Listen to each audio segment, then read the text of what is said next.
Now we begin lesson 6 of our course, Networks and Distributed Systems. This is lesson 6 on the application layer.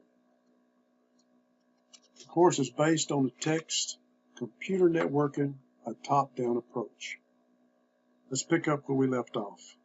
Electronic mail has been around since the beginning of the Internet.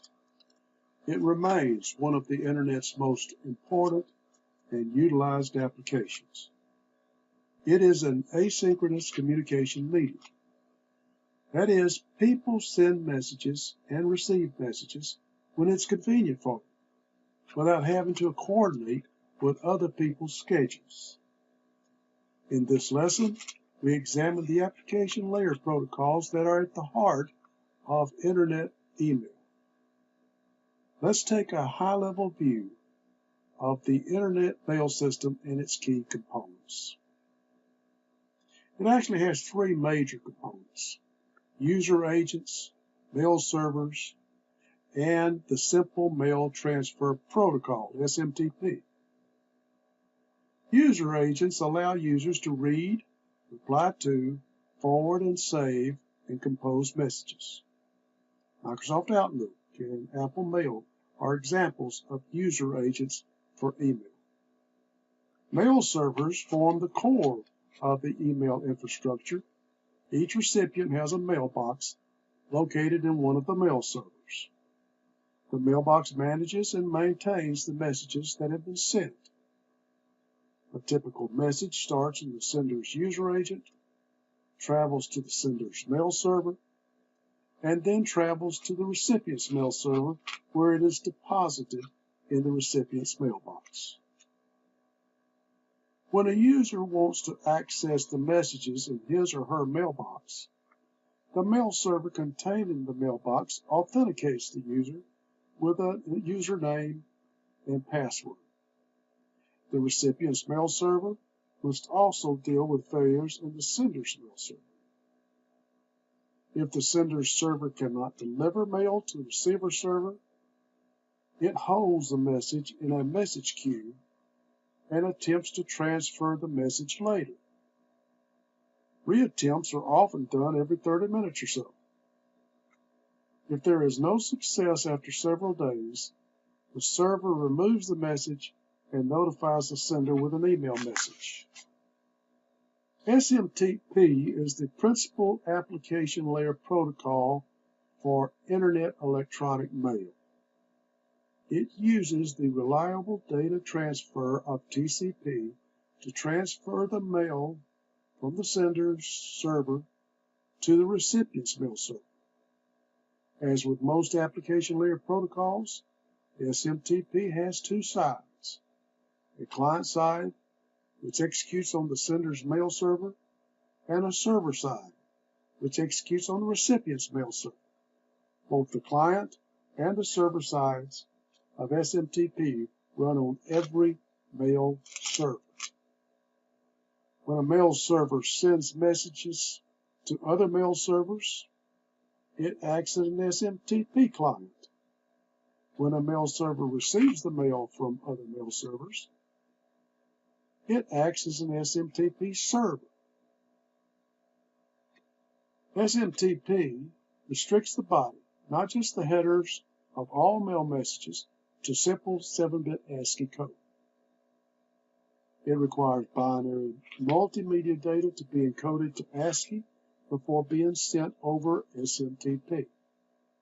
And it requires the corresponding ASCII message to be decoded back to binary after SMTP transport. HTTP does not require multimedia data to be ASCII encoded before transfer.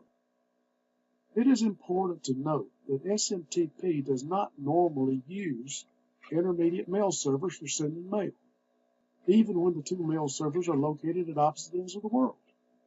The sender server sends the mail to the receiver server over a TCP connection. If the sender server is unable to deliver the message, it holds it. Now let's take a closer look at how SMTP transfers a message from a sending mail server to a receiving mail server.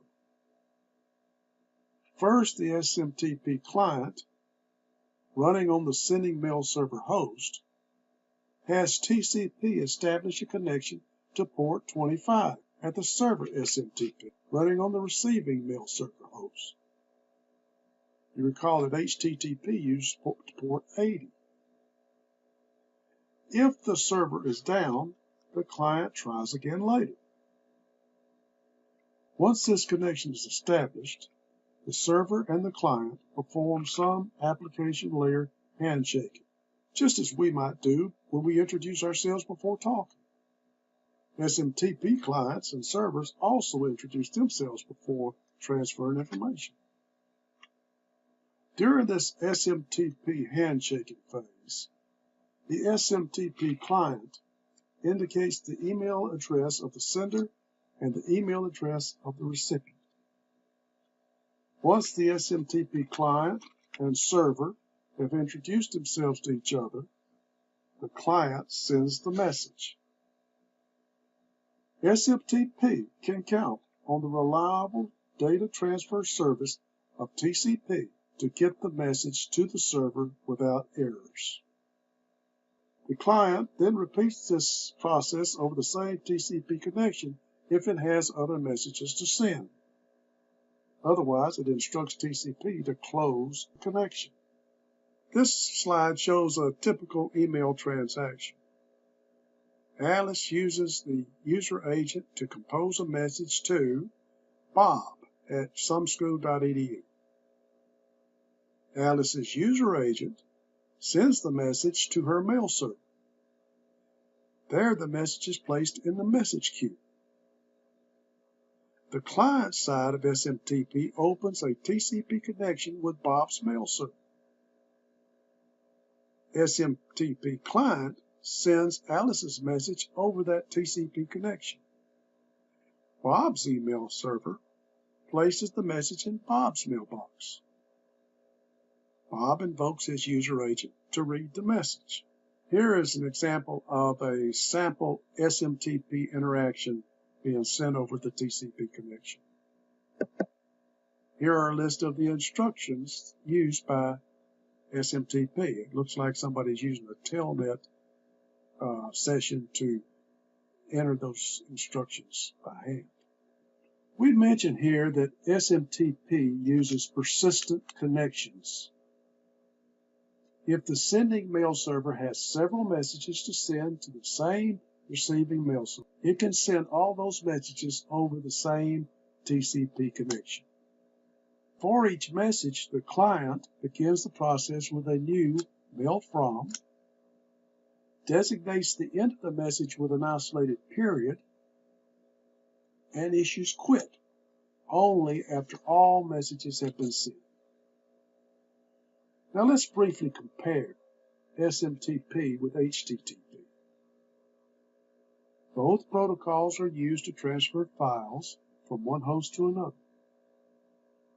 HTTP transfers files called objects from a web server to a web client, usually a browser.